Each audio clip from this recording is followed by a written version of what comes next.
The courtroom was tense. Murmurs passed through the gallery like wind slipping through cracks in a locked door. For weeks now, the Diddy trial had delivered headline after headline, each more explosive than the last. But what happened today felt different. It wasn't just about legal strategy or surprise witnesses. It was about a name so tightly controlled, so carefully curated, that hearing it spoken aloud in this setting stunned everyone. Kim Kardashian. The prosecution didn't say it dramatically. They didn't need to. They simply submitted a sealed document into evidence, and when the judge quietly unsealed it and read the attached name, the reaction was instant. Eyebrows lifted.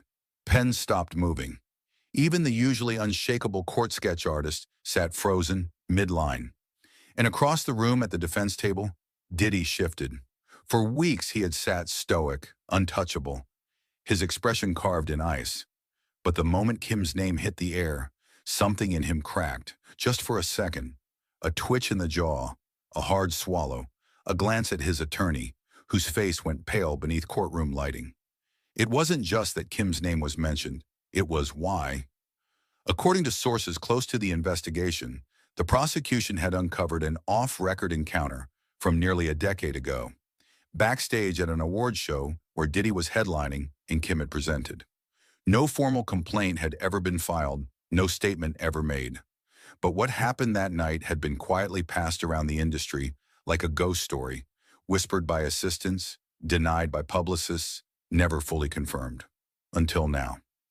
The sealed document reportedly included a short statement from a third-party witness, someone who had worked the event, someone who saw Kim leave Diddy's private VIP area, eyes red, clutching her phone, saying only one thing: "I shouldn't have gone in." It wasn't proof, but it was a thread, and prosecutors were ready to pull it. Immediately, Diddy's legal team went on the offensive. His lead attorney slammed a motion onto the judge's desk, requesting that any mention of Kim Kardashian be deemed irrelevant, prejudicial, and inadmissible. They argued it was hearsay, that it was a cheap shot, that dragging a global celebrity into the trial through implication would taint the jury. But the judge didn't flinch. He reviewed the document slowly, then looked up. "If the name is on record," he said, "and if the event can be reasonably corroborated, the jury deserves to know." You could feel the temperature in the room drop. Diddy leaned back in his chair, jaw clenched. His attorney whispered something in his ear, but his eyes were locked on the judge, no longer defiant, but calculating.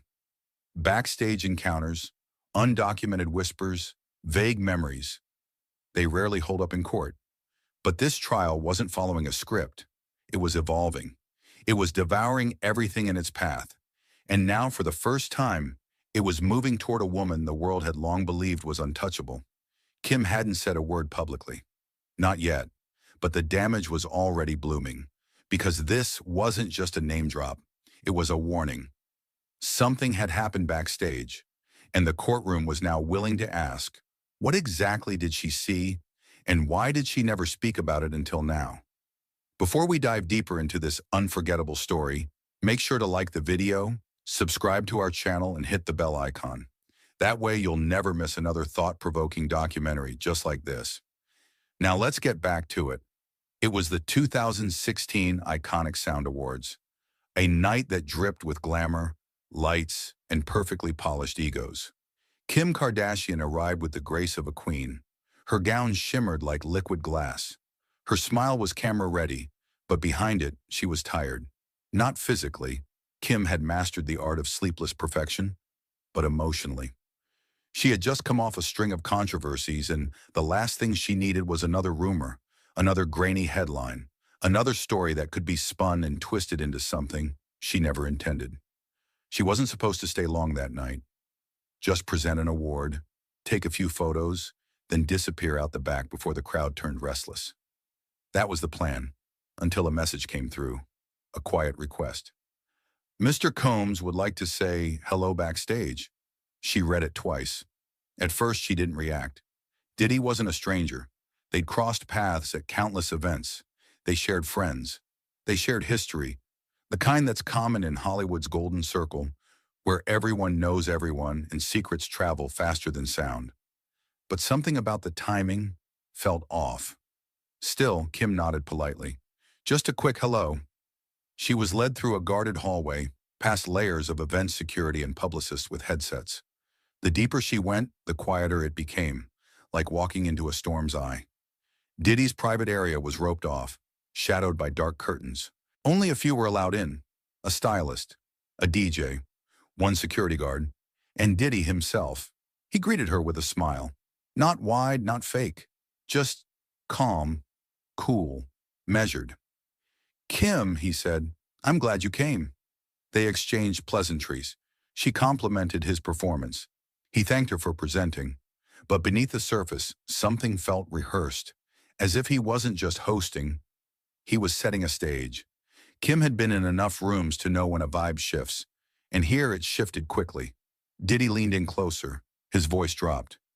You ever feel like the world watches you so hard, you stop knowing what's real? Kim hesitated.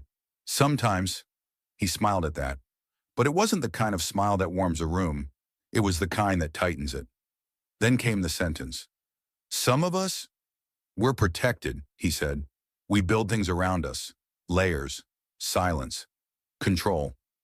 Kim didn't respond. She didn't know what she was being invited into. A conversation, a confession, a test. Before she could ask, someone entered the room. A staffer, breathless, nervous.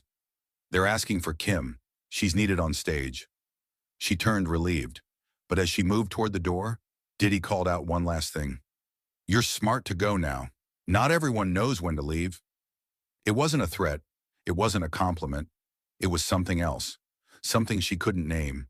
And it followed her all the way down the hallway, into the flashing lights and out the venue's back door.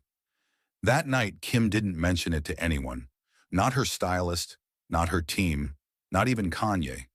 She didn't know what to say. Because how do you report a feeling? How do you tell a story that didn't cross a line but still left a mark? So she buried it, until now. When her name appeared in court, everything came flooding back. The cold room, the quiet tension, the sentence that had lived rent-free in her mind for nearly a decade. You're smart to go now.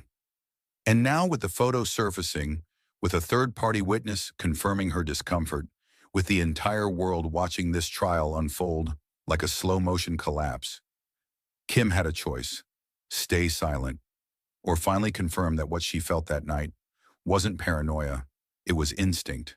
And instinct had kept her safe. But now it might do something bigger. It might finally bring truth into the light. The next morning, Kim woke up to a reality she couldn't control. Her name was everywhere. Kim Kardashian connected to Diddy trial. Backstage encounter resurfaces years later. Why did she stay silent? It didn't matter that she hadn't spoken yet. The world had already decided her silence was noise. The court documents were vague, redacted, but the press didn't need specifics. All they needed was her name and a whisper of something unspoken. Her phone buzzed nonstop. Friends, brands, her legal team. Even her mother, Chris, who'd navigated 100 crises in stilettos, sounded breathless when she called. Do you know how big this is? Kim didn't answer. She was staring at the photo on her phone, the one the prosecution had apparently received from a Backstage worker. It had been leaked overnight. In the image, Kim was caught mid-turn in a dimly lit hallway. Diddy stood just a few feet behind her. His body leaned forward. Her arms were crossed tight across her chest. Her eyes didn't meet the camera. They looked down and away. No flash, no glamour. Just a raw moment frozen in time. She remembered that exact second. And even now, years later, it still made her stomach twist. Because it wasn't about what happened. It was about what didn't, and how close it came. Behind closed doors, her attorney was already in motion. Damage control, strategy, discretion. Kim, he said, you're not being accused of anything. But if they subpoena you, you'll need to decide. Cooperate quietly or speak publicly and control the narrative. Neither option felt right. If she said nothing, the silence would be filled for her.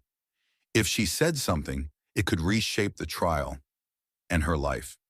By noon, Diddy's legal team responded with force. They released a statement to the press.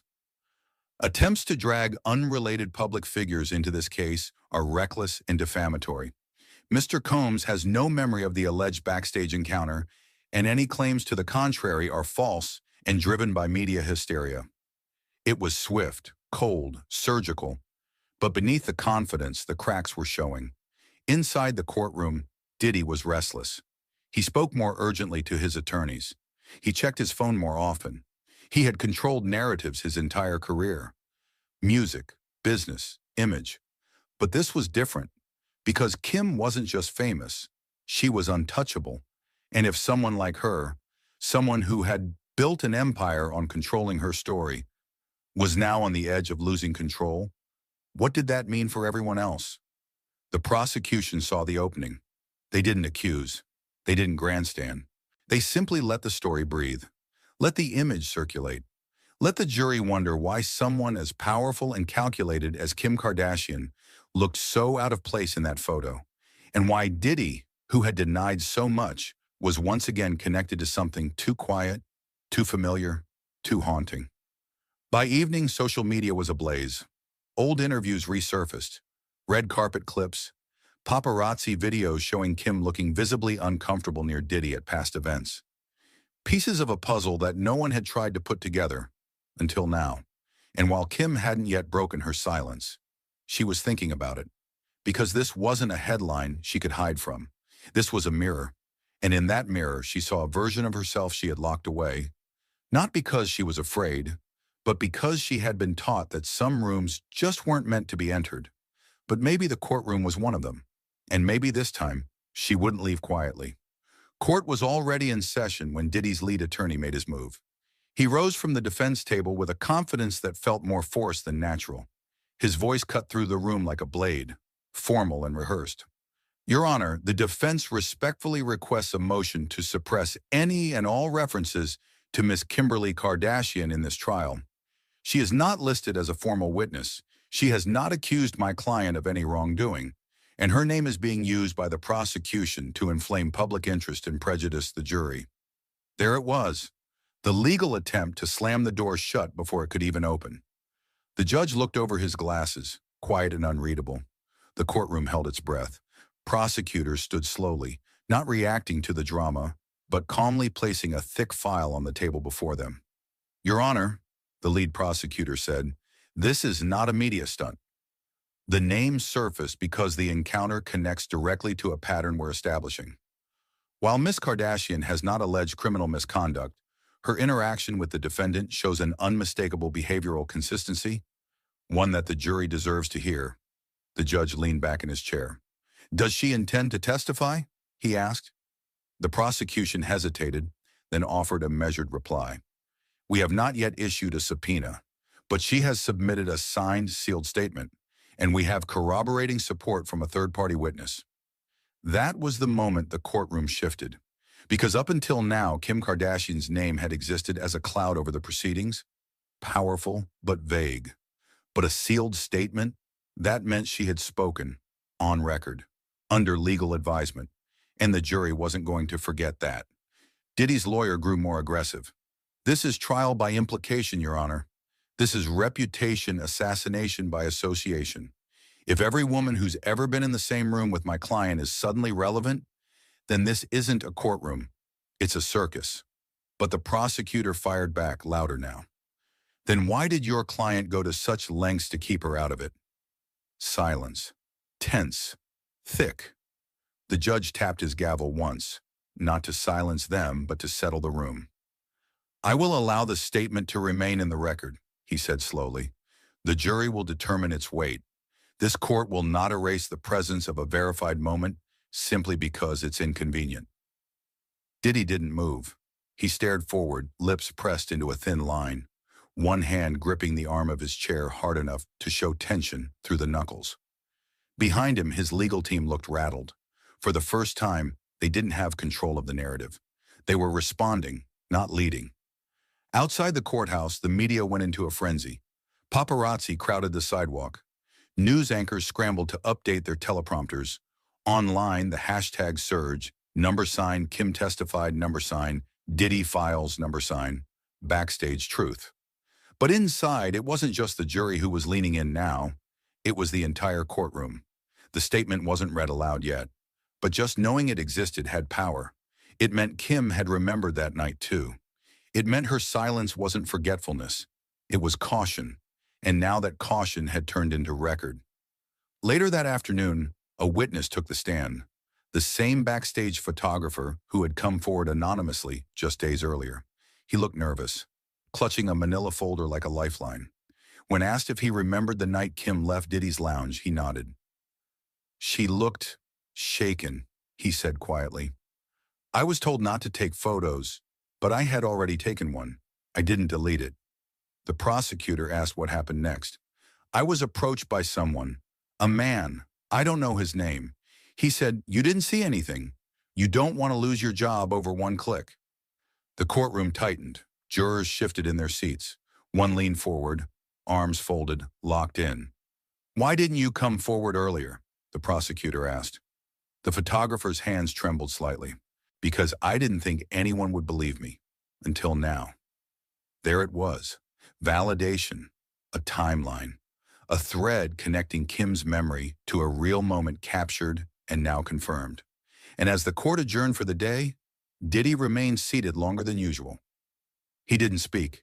He didn't glance at his team.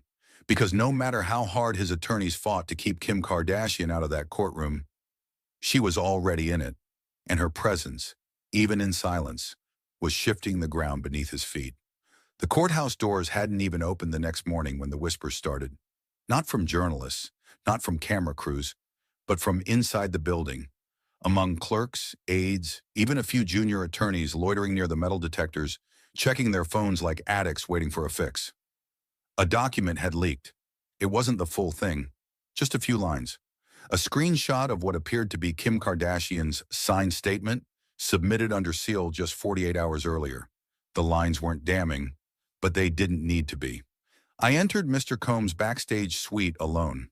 I was not informed who else would be present.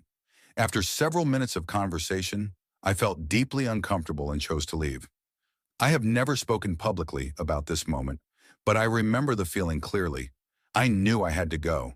No accusations, no details, just that word. Uncomfortable. And in the court of public opinion, that word was a bombshell. By 9 a.m., I knew I had to go was trending worldwide. Inside the courtroom, the tension was suffocating. Diddy arrived 15 minutes late, a first. His suit still immaculate, but his face wasn't. His usual slick-back calm had cracked into visible exhaustion. Dark circles, cheekbones drawn tight. And when he sat, he didn't look at the prosecution or the judge. He looked straight at the jury, like a man begging to be seen as something other than what he was becoming. The judge called the room to order. Before anything else, he addressed the elephant in the room. I am aware, he said sternly, that a sealed document has been partially leaked to the press. Let me be clear, this court will not tolerate further breaches of confidentiality. If this continues, I will begin holding parties in contempt. No one spoke, but everyone knew the damage had been done. The jury had already seen the news. The public had already formed its verdict, and Diddy's legal team now had a war to fight on two fronts, the courtroom and the internet. The prosecution didn't need to push hard that day. They simply confirmed the statement's authenticity and entered it into the record. They didn't call Kim to testify, not yet. They didn't need to. The leak had done more than a live witness ever could, because it wasn't about what Kim said, it was about what she remembered. And the fact that she remembered it at all, nearly a decade later, gave it weight. The defense tried to recover.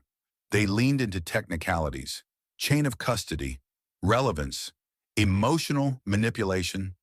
But the courtroom wasn't listening in the same way anymore. They had seen the photo. They had heard from the photographer.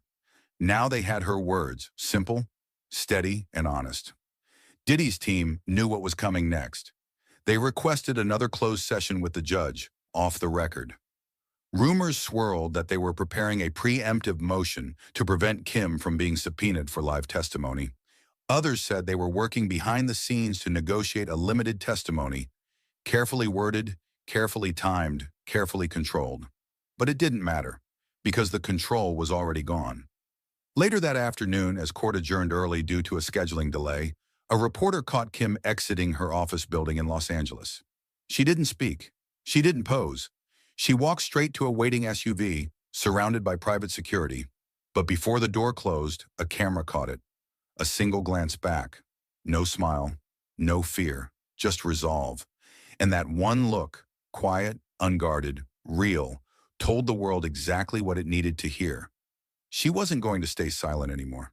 Not because she wanted to hurt Diddy, not because she wanted attention, but because the silence had gone on long enough. And when even the most famous woman in the world decides it's time to speak, the world listens. The courtroom was still, the kind of stillness that doesn't feel peaceful. It feels tense, stretched too tight. Everyone in the room knew what was coming, even if no one dared say it out loud. Kim Kardashian was about to speak. Not in person, not yet. But the court had just ruled. Her pre-recorded video statement, filmed under oath, approved by her legal team, and authenticated by the court, would be played in full for the jury. No edits, no cuts. Just her voice, her words, her truth. The lights dimmed slightly as the monitor screen flickered to life. And there she was. Kim sat in a neutral-tone room, hair pulled back, makeup minimal. This wasn't the red carpet version of Kim. This was someone stripped down, deliberate, careful. Every word was chosen not for drama, but for truth. "I've thought about this night for a long time," she began, her voice calm. "I never wanted to make it more than it was, but I also didn't want to lie to myself about what it meant." She paused, not for effect, but because she was remembering. "I went into that room because I was told he wanted to say hi. We'd met before, casually, at events. Never anything strange. But that night felt different. Not right away, not on the surface, but in the way people moved, the way the room suddenly felt smaller, quieter, controlled." The courtroom was frozen. Even Diddy, who had scoffed at earlier testimony, now stared forward. No expression, no movement, just still. Kim continued. "He never touched me. He never said anything directly threatening. But he didn't have to. You can tell when someone isn't really speaking to you. They're testing you, watching you." Another pause. "I remember thinking, why is there only one exit? Why does it feel like I'm being watched from every corner of this room?" A whisper went through the gallery. The judge didn't gavel it. He didn't have to. The room corrected itself. "I made an excuse," Kim said, her voice trembling slightly for the first time. "I said I had to call my kids, that I forgot something in my dressing room. I smiled, the way women do when they're trying to leave without making a scene. I walked out and I didn't look back." Her lips pressed together. "I didn't tell anyone that night. Not my mom, not my team, not even Kanye. Because I thought, what am I going to say? That a man made me feel uncomfortable in a room full of people? That's not news, that's survival." Gasps, silent, inward. You could feel them.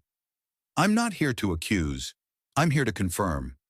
What I saw, what I felt, what I knew in my bones that night is something I haven't forgotten. And now that I've been asked to remember, I won't pretend it didn't happen." The video ended. No music, no fade to black. Just the sudden silence of a courtroom stunned into reflection. The judge cleared his throat but didn't speak. The prosecution didn't need to add anything. The defense looked shaken. For the first time, Diddy's attorney didn't leap up with an objection or a spin. He simply scribbled something down and kept scribbling over and over again, like he was trying to undo what had just been seen. But it was too late, because what Kim had just delivered wasn't a smoking gun. It was something more powerful. It was the crack in the wall.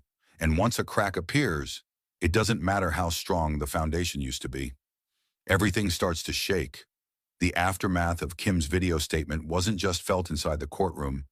It echoed everywhere. News outlets ran the footage on loop, dissecting every sentence, every pause, every tremble in her voice. Body language experts were invited onto talk shows to analyze her eye contact and tone. Victim advocates called it one of the most honest statements ever made by someone in her position. Diddy's team, meanwhile, remained silent, But the silence only made things louder. Back inside the courthouse, the prosecution capitalized on the momentum. They didn't need to overstate the obvious. The jury had seen the most influential woman in modern pop culture admit on record that something deeply wrong had occurred, and she hadn't felt safe speaking about it until now. That kind of vulnerability doesn't fade with time. It lingers. The next witness took the stand, a former industry publicist who had worked multiple events alongside Diddy. She didn't name Kim directly, but her words painted the same picture. There was always a second layer behind the parties, she said. People were smiling, laughing, but there were zones you didn't go near, rooms where you weren't welcome unless you were personally invited, and those rooms weren't about music. She swallowed hard. Kim wasn't the first person to walk into a room like that and walk out changed. The defense tried to object. Relevance, hearsay, lack of first-hand knowledge. But the prosecution had anticipated it. They submitted event rosters, guest lists, and internal text messages between assistants that referenced VIP clearing zones and no-photo zones, phrases eerily similar to what Kim had described in her statement. Behind the defense table, Diddy finally leaned forward, elbows on the table, fingers pressed together, touching his lips. For the first time, he looked like a man not fighting accusations, but bracing for a collapse. And the jury saw it, not just in him, but in everything unraveling around him. Because the story was no longer about one night, one room, one celebrity. It had become about a pattern, a blueprint, a system built on silence, power, and the assumption that no one would speak. But Kim had, and her decision cracked the narrative wide open. That night, a major entertainment blog posted a side-by-side comparison. A photo of Kim on the red carpet that night in 2016, radiant and unbothered. And the courtroom video where she sat stripped down, shaking, speaking her truth. The headline read, "The Face of Hollywood Then and Now." It went viral in less than an hour. Celebrities began liking it, quietly, subtly. Some shared it to their stories with a simple word, respect. But the one who shared it without comment, who posted it at midnight without a caption or emoji, was Kylie Jenner. And that sent the internet into meltdown. People began asking, was Kylie there too? Had she heard the story before? Had she known what Kim kept locked away? Suddenly, the circle was tightening, not against Kim, but around Diddy, because every quiet nod of support was also a loud condemnation of what had gone unspoken for far too long. And as the trial continued, it no longer felt like Diddy was facing a single case. He was facing a reckoning, one witness at a time, one memory at a time. And now, with Kim's story fully on the record, the walls were closing in, not fast, but permanently. It happened just after lunch recess. The kind of shift in energy you don't notice right away. Not with words, not with motion, but with presence. Diddy didn't come back. At first, court officials assumed he was delayed. A traffic issue, a quick strategy meeting with counsel, standard excuses. But as the judge resumed session and his seat at the defense table remained empty, whispers started to rise. His lead attorney stood up, adjusting his tie with practiced ease but noticeably pale. "Your Honor," he said carefully, "Mr. Combs has chosen not to return for this afternoon's session. He is invoking his right not to be present for this portion of the trial." A murmur rolled through the gallery like thunder beneath the floorboards. The judge gave a firm nod, making note of the decision. But the tension in the room had already shifted, because everyone knew this wasn't about legal strategy. It was retreat. It was fear. Diddy had watched the foundation crack beneath him for days now. Watched Kim's name enter the courtroom, watched her statement ripple through the media, watched his legal team drown in damage control. But this, not showing up, this was the moment people began to wonder if the man who always walked into every room like he owned it had finally realized the room no longer belonged to him. The prosecution wasted no time. They introduced a string of internal emails from past employees, redacted but damning. Subject lines like VIP zone protocol and special guest shielding were shown to the jury, along with notes that aligned with timelines of known parties, including the night of Kim's backstage visit. One email, from a former assistant read, "Make sure the guests sign in phones, especially the A-listers. Keep hallway access limited after 9:30. Mr. C doesn't want uninvited eyes." The courtroom was silent as it was read. No cross-examination, no rebuttal, because Diddy wasn't there to contest it. Back outside, the media was already spinning. Speculation exploded online. Was Diddy avoiding something worse? Would he return at all? Had his lawyers advised him to disappear before the court saw what came next? But inside, the focus remained razor sharp. A new witness was called, a former production coordinator from the same award show in 2016. She hadn't come forward before. Fear, contracts, loyalty, all the reasons people stay silent. But now, with Kim's statement public and her photo on every screen, something in her had shifted. She took the stand, nerves evident, but voice steady. "I didn't see what happened in the room," she said, "but I saw her come out. Kim. I was walking by when she opened the curtain. She looked disoriented, like she was walking through water." The prosecutor asked what happened next. She turned to one of the event managers and asked, "Where's the quickest way out?" She didn't want to go through the red carpet again. She asked for the side exit. "Did she say anything about what happened?" The coordinator nodded slowly. She said, "I shouldn't have gone in there." Then she put on her sunglasses and left. Simple, quiet, but unforgettable. Because that was the second time in this trial those words had surfaced. "I shouldn't have gone in." The jury didn't need theatrics. They didn't need dramatics. They needed consistency, credibility, memory. And now, with a second person confirming the line, the court no longer saw Kim's testimony as a question mark. It had become a thread of truth. One Diddy had no interest in facing. Not in that moment, and maybe not ever again. As the court recessed for the day, no one packed up quickly. Reporters lingered. Jurors exchanged glances.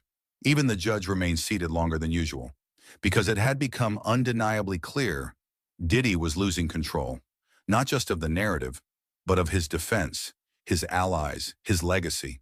And the worst part? The courtroom wasn't even done yet. The morning after Diddy's absence, the courthouse looked different. Not physically. The same press barricades, the same flash bulbs popping at every SUV that pulled up, the same sketch artists clutching their pads with white knuckles. But there was something else now, a shift, a collective knowing. Like everyone had finally caught up to what the prosecution knew all along. Diddy wasn't just on trial for one incident.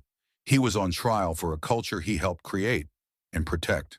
And with each passing hour, that culture was unraveling. Inside the courtroom, the judge addressed the elephant in the room. "Mr. Combs remains within his rights not to appear," he said, "but let the record reflect that his absence will not delay these proceedings." The prosecution stood immediately. They were ready. What they presented next wasn't a witness. It wasn't a letter.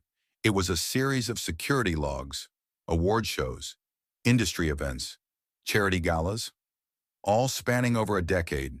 Each document showed one repeated feature: Diddy's private spaces, always set apart, always under his direct control, always staffed with his own security, not the venues. And in each case, guest logs were either missing or never created at all. The jury sat still, eyes tracking every line. But it wasn't until the digital render appeared on screen that the silence turned to tension. It was a 3D reconstruction of the Backstage layout from the 2016 Iconic Sound Awards. It showed the green rooms, the makeup trailers, the main stage corridor. And then, in bold red lines, it showed the VIP lounge Diddy had reserved. Only one way in, one way out. No cameras, no staff beyond his own team. And according to the reconstruction, the moment Kim Kardashian exited that lounge, there were no more entries logged for the rest of the night. The room saw it, the jury saw it, and somewhere far away, watching from a private location, Kim probably saw it too. The prosecution turned to the jury. "We're not claiming what happened inside that room. We're not telling you what to believe. We're showing you what she walked into, what she walked out of, and what she carried with her in silence for 8 years. That silence now screamed louder than anything else in the trial. Later that afternoon, social media exploded again. This time not because of leaked documents, but because of a new name. A-list actress, former music video star, early 2000s icon. She posted one line to her Instagram story. That hallway, that same hallway, I never said a word either.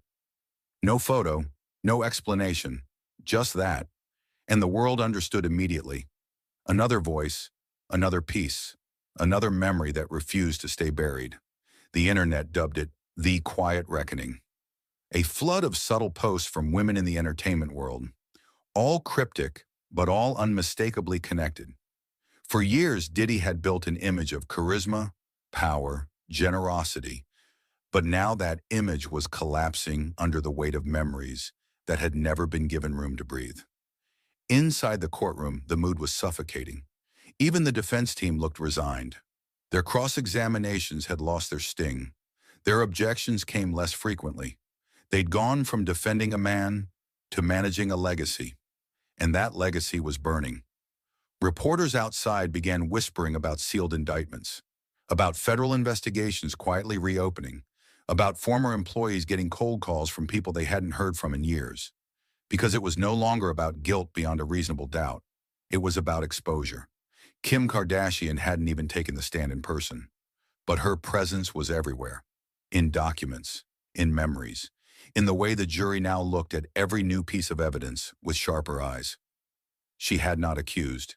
She had simply remembered. And in that remembering, she cracked the silence wide open. As court recessed once more, no one rushed for the exits. They sat with it. The emptiness of Diddy's chair, the weight of everything unsaid, now finally being heard, and everyone in that room understood. Tomorrow might bring the end of the trial. But the truth had only just begun. It was the final day in court. No one said it aloud, but everyone felt it. The tension was no longer sharp and chaotic. It was slow, heavy, like the final note of a song that had gone on too long. Diddy didn't show up again. No press release, no excuse, no statement from his legal team. Just an empty seat at the defense table, a folded note placed where his hands used to rest, and an energy in the room that said, he's not coming back. And maybe he knew better than to face what was about to be said, because today wasn't about technicalities. It wasn't about loopholes or timelines or strategy. Today was about perspective. The prosecution had chosen to close with something unusual, a personal impact statement, not from a named victim, but from someone who had been part of the culture that allowed all of this to exist, a former assistant. She had worked for one of Diddy's partner companies in 2015, never accused, never spotlighted, just a face in the background, until now. She stepped onto the stand slowly, not nervous, not dramatic, just, ready. I'm not here because I was hurt in the way others were, she began. I'm here because I saw what happened to people who tried to speak, to women who said no, to employees who asked questions. She looked around the courtroom. Calm, director. I was 24 when I started, and within 2 weeks I understood the rules. You didn't ask who was invited to private meetings. You didn't look guests in the eye. You didn't speak unless spoken to, and you never brought your phone into a room Diddy was in unless he told you to. Gasps rippled quietly across the room. She continued. I saw celebrities leave those rooms crying. I saw girls asked to go home, and their names never show up on a guest list again. I knew what was happening. We all did. But we told ourselves, it's just how the industry works. She paused. And then Kim's name came up. And I remembered that night. I remembered seeing her walk out of that lounge, sunglasses on at night, not speaking to anyone. She didn't ask for help, but the way she walked, stiff, fast, like she needed to leave her own skin, I'll never forget it. No one in the room blinked. Not the jury, not the press, not even the judge. I quit a year later, she said. I couldn't carry it anymore. And I've stayed quiet ever since. But after watching this trial, I realized silence is a form of participation, and I refused to participate anymore. When she stepped down, the courtroom remained silent.